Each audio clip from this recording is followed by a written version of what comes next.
Hi students, welcome to our online class.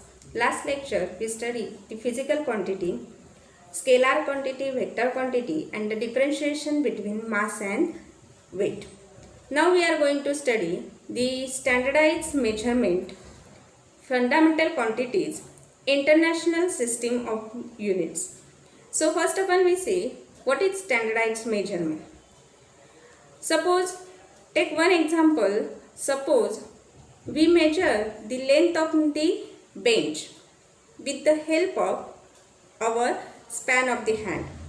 At the same time, your friends measure the length of that bench with the help of his span of the hand. Now, the readings are accurate or not? That is, the length of that bench is not accurate. It is a varied from span of the hand. म्हणजे ज्यावेळी आपण एखाद्या bench वर्गातील बेंचची समजा तुम्हाला length मोजायला सांगितली आणि ही लेंथ जेव्हा आपण ह्या विथच्या साहाय्याने मोजतो त्यावेळी काय होतं की तुम्ही जी मोजलेली लेंथ आहे तीच लेंथ तुमच्या मित्राने मोजलेल्या त्याच्या हाताच्या वितीप्रमाणे जर मोजली तर ती ॲक्युरेट येत नाही, म्हणजे तीच रीडिंग येत नाही. It is a very so this is not a standardised measurement. To measure many physical quantity accurately, we have same unit or specified unit. For that, standardized measures are required for measuring things. म्हणजे कुठलीही गोष्ट तुम्हाला major करायची असेल तर ती major करताना आपल्याला स्टँडर्डाइज युनिट असणं आवश्यक आहे.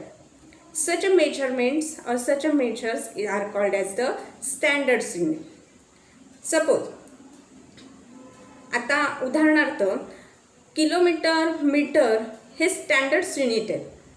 ज्यावेळी आपण एखाद्या वस्तूची लेंथ मोजतो किंवा डिस्टन्स मोजतो तेव्हा ती मोजण्यासाठी किलोमीटर्स आणि मीटर्स ह्या दोन युनिट्सचा वापर केला जातो. ही जी स्टँडर्ड्स युनिट आहेत ही स्टँडर्ड्स युनिट ऑल ओव्हर ही सारखीच असतात, त्याच्यामध्ये चेंजेस होत नाही. इथे या भागामध्ये किलोमीटर, मीटर ही लेंथसाठी वापरली डिस्टन्ससाठी वापरली जातात किंवा सेंटीमीटर लेंथसाठी वापरलं जातं, मीटर सेंटीमीटर लेंथसाठी वापरली जातात. परंतु दुसऱ्या भागामध्ये ही युनिट्स बदलतात असं होत नाही.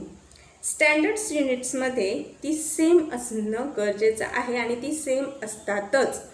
त्यामुळे to measure the accurate reading we have standardised unit. Okay, so there is the prevailing system of measurement. In that system there are the two systems, MKS systems and CGS system. In these systems, that is the MKS systems, distance is measured in meter, kilometer, mass is in kilogram and time is in second. म्हणजे प्रिव्हेलिंग method जी आहे त्याच्यामध्ये दोन पद्धती आहेत, MKS पद्धत आणि CGS पद्धत. याच्यामध्ये डिस्टन्स जे मोजलं जातं हे डिस्टन्स काय केलं जातं, मीटरमध्ये मोजलं जातं. एखाद्या वस्तूचं जर वेट बघायचं असेल तर ते किलोग्राममध्ये मोजलं जातं आणि टाईम हा सेकंदामध्ये मोजला जातो.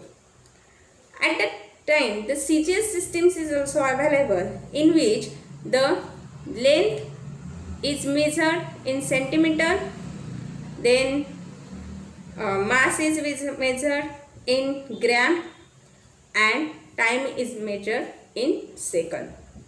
So there are the prevailing two systems, CGS and MKS system. Okay. So overall the units are standardized, therefore we can get accurate reading और ॲक्युरेट मेजरमेंट ऑफ थिंग्स. जेव्हा आपण एखादं युनिट स्टँडर्डाईज केलेलं असेल तेव्हा त्या स्टँडर्डाईज युनिटमुळे कुठल्याही वस्तूचं ॲक्युरेट रीडिंग मिळतं. ते रीडिंग व्यक्तिनुसार बदलत नाही. Okay, then we study the fundamental quantity. In fundamental quantity the units are standardized. For example, some of the quantities like length, time, mass which are taken and these are the standardized. Such quantities are called fundamental quantities. म्हणजे जे totally जे physical quantity आहेत त्यापैकी काही quantity, for example length आहे, time आहे, मास आहे, यांची युनिट्स घेतली जातात आणि ती स्टँडर्डाईज केली जातात आणि त्यांना म्हणतात फंडामेंटल क्वांटिटीज. आणि ती जी युनिट्स आहेत ती युनिट्स म्हणजे standard units. Of course a standard fundamental units must be available to all and it must not be variable.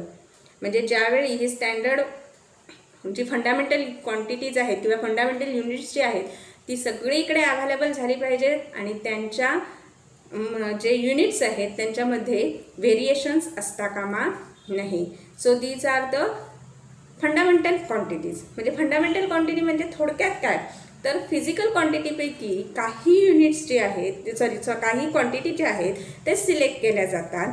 त्यांची युनिट्सवरती त्यांना स्टँडर्डाईज केलं जातं आणि स्टँडर्डाईज केल्यानंतर ही युनिट सगळीकडे सारखीच असतील याची प्रिकॉशन घेतली जाते आणि ती युनिट्स त्यांच्या युनिट्समध्ये व्हेरिएशन्स असता कामा नाही. These are called as the fundamental quantity. Then international system of units. An international system of units based on 7 fundamental units. International system of units based on 7 fundamental units. This is called as the System International, SI system. SI system, System International. It is also called as a metric system. It is also called as a metric system.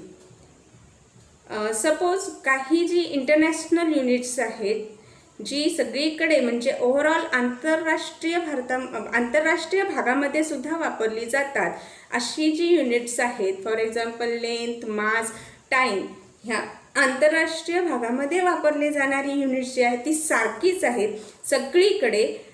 इंटरनॅशनलमध्ये सगळीकडे ही सारखीच units वापरली जातात. उदाहरणार्थ एक chart तुम्हाला मी दाखवते. In this chart, the length, the name of the unit is meter and symbol of the unit is mass. In this chart, the length, quantity is the length, name of the unit is meter and symbol of the unit is m. The next quantity is the mass, in which the name of the unit is kilogram and symbol of the unit is kg. Next quantity is the time, name of the unit is second and symbol of the unit is s. So this chart show that the international system of the units is totally based on standard units and these units are overall used to किंवा हे जी units आहेत ही सगळीकडे वापरली जातात कारण त्या युनिट्समुळे आपल्याला accurate readings मिळतं. ॲक्युरेट आपल्याला जी लेंथ जशी हवी तशी मिळते, म्हणजे जेवढी आहे तेवढी मिळते. मास जेवढा आहे तेवढं मिळतं किंवा टाईम किती आहे तेही विचारलं जातं. So in that lecture or in that video we study standardized measurement. Also we study fundamental quantities and international system of units. Also two type of the prevailing system, that is MKS system and CGS system. Okay, So next lecture we study how or the standardized unit, why the necessary of the standardized unit. Okay, thank you, bye bye, stay free, stay home, stay safe.